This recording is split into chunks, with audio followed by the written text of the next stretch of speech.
వాటికి కరెక్ట్ గా ఆన్సర్ చెప్తే ఆ బెస్ట్ కపుల్ మీరే. ఓకే అండి. ఓకేనా? ఓకే. మీది లవ్ మ్యారేజియా అరేంజ్డ్ మ్యారేజియా? రెండు కాదు. మరేంటి? డేటింగ్ అంటే సహజీవనం. ఏమే ఏంటి ఇదేదో కుక్కలా అరిచింది?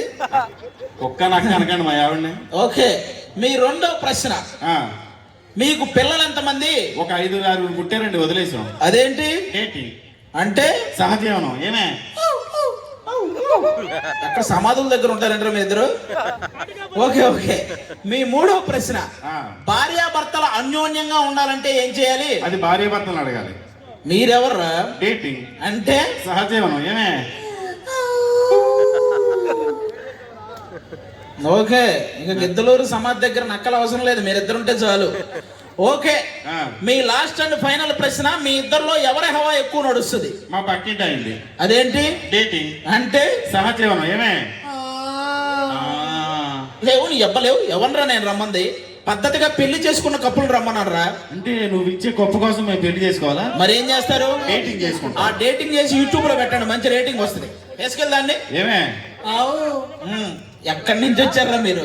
ఇది కాదు కానీ సెకండ్ వచ్చే కప్పులు చాలా బెస్ట్ కప్పులు. ఎందుకంటే బాగా ముసలి కప్పులు, ఆ ముసలి దానికేమో వినపడదు, ముసలోడికేమో మాటలు రావు. అలాంటి కప్పులు ఇన్ని సంవత్సరాలు కలిసి ఉందంటే మామూలు విషయం కాదు. రండి. లా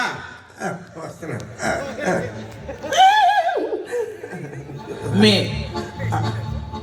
అప్పుడే వద్దురా. రండి రండి. నువ్వు అంత ఓవర్ యాక్షన్ చేయగల, మామూలుగా కూడా అలాగే ఉంటది కదా. చెయ్యి పబ్లిక్. ఎండాకాలంలోనే ఇంత తొనుగుతుందంటే చలికాలంలో వెంటనే పోద్దేమో. చలికాలంలో వీడు ఉంటాడు కదా. రండి కూర్చోండి. ఏంటి అంటున్నాడా? మూసు కూర్చోమంటాడా? ఓకే, మిమ్మల్ని ఒక 4 ప్రశ్నలు అడుగుతాం. ఒక 4 ప్రశ్నలు అడుగుతాం. ఏంటి? సరే, మీ మొదట అర్థమైంది నీ బాధ.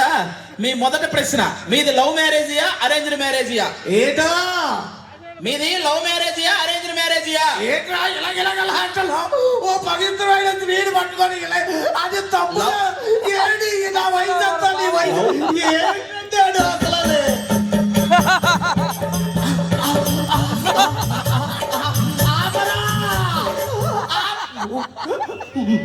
మాది లవ్ మ్యారేజ్ అరేంజ్ మ్యారేజ్ అని అడిగావా నాయన? ఏంటి అందులో అంత అర్థం ఉందా? అమ్మ నేను అరిచి గీ పెట్టిన అర్థం కాలేదు. ముసలోడు 3 సార్లు పిండి పిసికి 4 చెప్పాలు అయితే అర్థమైపోయిందా? ఆ రోజుల్లో లవ్లు ఎక్కడ ఉన్నాయి నాయన? అదిగో ఎదరు కూర్చున్నా మా పెద్దలు చేసిన పెళ్ళే. వాళ్ళు మీ పెద్దల, నువ్వే వాళ్ళకంటే పెద్దదానివి. ఏం లేదే, కూర్చో. మీ రెండో ప్రశ్న, మీకు పిల్లలు ఎంతమంది? పిల్లలు ఏంటి ఊపుతావా? ఏమిటన్నాడు? ఇలాగ అంటున్నాడు. నువ్వు మొగుడు కదా ఏంటి? అప్పుడే కూడా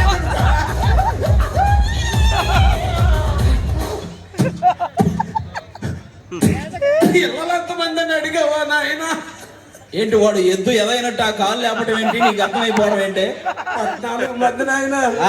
ఫస్ట్ భార్య నేను, రెండో భార్య నెల్లూరులో ఉంటది. ఓకే, నెల్లాళ్ళు నా దగ్గర ఉంటాడు, నెల్లాళ్ళు అక్కడ ఉంటాడు, నెల్లాళ్ళు క్రికెట్ మ్యాచ్. సరే కూర్చో. ఏంట్రా పబ్లిక్ లో కొడుతున్నావు? మీ మూడో ప్రశ్న, భార్యాభర్తలు అన్యోన్యంగా ఉండాలంటే ఏం చేయాలి? అన్యోన్యం